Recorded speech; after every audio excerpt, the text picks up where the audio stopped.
Petrol பங்கின் பின்புறத்தில் அழுகிய நிலையில் கிடந்த இளைஞரின் சடலம்.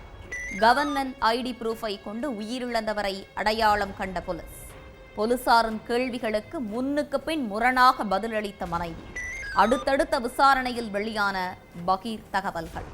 இளைஞர் கொலை செய்யப்பட்டது எப்படி? பின்னணி என்ன?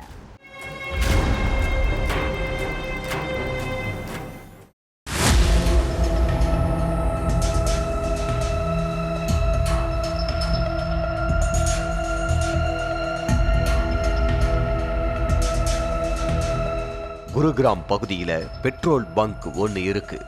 இந்த பெட்ரோல் பங்கிற்கு பின்புறத்துல உள்ள ஆள் நடமாட்டம் இல்லாத இடத்துல அழுகின நிலையில இளைஞரோட சடலம் ஒன்று கிடந்திருக்கு. இத பார்த்து அதிர்ச்சி அடைஞ்ச பொதுமக்கள் போலீஸுக்கு போன் பண்ணி தகவலை சொல்லிட்டாங்க. உடனே சம்பவ இடத்துக்கு வந்த போலீஸ் சடலத்துக்கு பக்கத்துல கிடந்த ஒரு கவர்மெண்ட் ஐடி ப்ரூஃபை எடுத்து பார்த்திருக்காங்க. அதுலதான் உயிரிழந்தது நவாப் பகுதியில வசிச்சுக்கிட்டு வந்த பைசல்னு தெரிய வந்துச்சு. அதுக்கப்புறம் சடலத்தை மீட்டு போஸ்ட்மார்ட்டத்துக்கு அனுப்பி வச்ச போலீஸ் அந்த ஐடியில இருந்த அட்ரஸுக்கு போயிருக்காங்க. அடுத்து வீட்டில இருந்த பைசலோட மனைவி உஸ்மா கிட்ட விசாரிச்சிருக்காங்க. அப்ப போலீஸ் கேட்ட கேள்விகளுக்கு உஸ்மா முன்னுக்கு பின் முரணா பதிலளிச்சிருக்காங்க.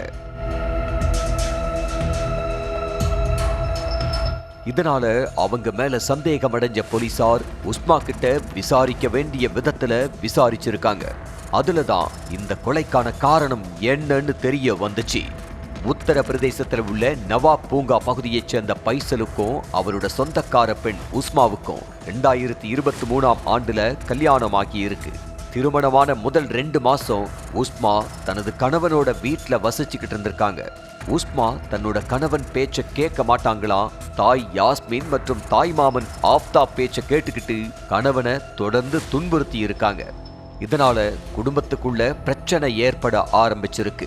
பிரச்சனையை தவிர்க்க பைசல் தனது மனைவியுடன் கும்ஹார் மண்டி பகுதியில் உள்ள வீட்டை வாடகைக்கு எடுத்து அங்க வசிக்க போயிட்டாரு.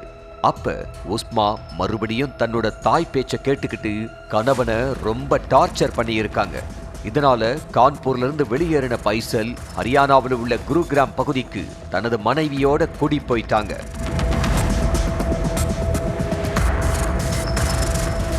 பைசல் ஒரு டெலிவரி மேனா வேலை பார்த்துக்கிட்டு இருந்தாரு. உஸ்மா பிரைவேட் கம்பெனில வேலை தேடிக்கிட்டு இருந்திருக்காங்க. இந்த நிலையில கணவன் வேலைக்கு போனதுக்கு அப்புறம் மனைவி எந்த நேரமும் செல்போனை யூஸ் பண்ணிக்கிட்டே இருந்திருக்காங்க. வேலைக்கு போயிட்டு வீட்டுக்கு திரும்புற கணவனுக்கு சாப்பாடு கூட கொடுக்காம உஸ்மா செல்போனே கதின்னு கிடந்திருக்காங்க.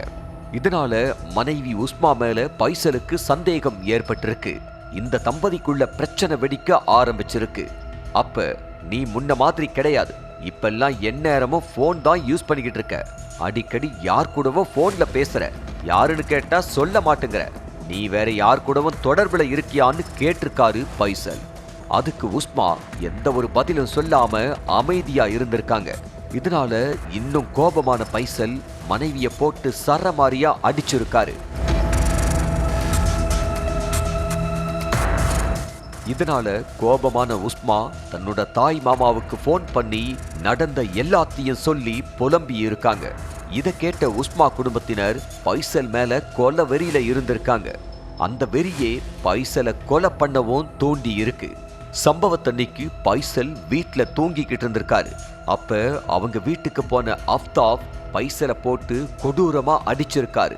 கீழே கிடந்த செங்கல்லை எடுத்து அவரோட தலையிலேயே ஓங்கி அடிச்ச ஆஃப்தாப் மறைச்சு வச்சிருந்த கத்தியை எடுத்து பைசலை கழுத்தறுத்திருக்காரு.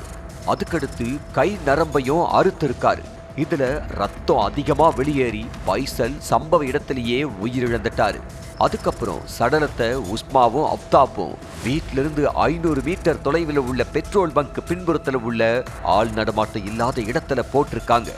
விசாரணையோட முடிவுல எல்லா உண்மையையும் தெரிஞ்சுக்கிட்ட போலீஸ் உஸ்மா, தாய் மாமா அப்தாப் உள்ளிட்டோரை அரெஸ்ட் பண்ணிட்டாங்க.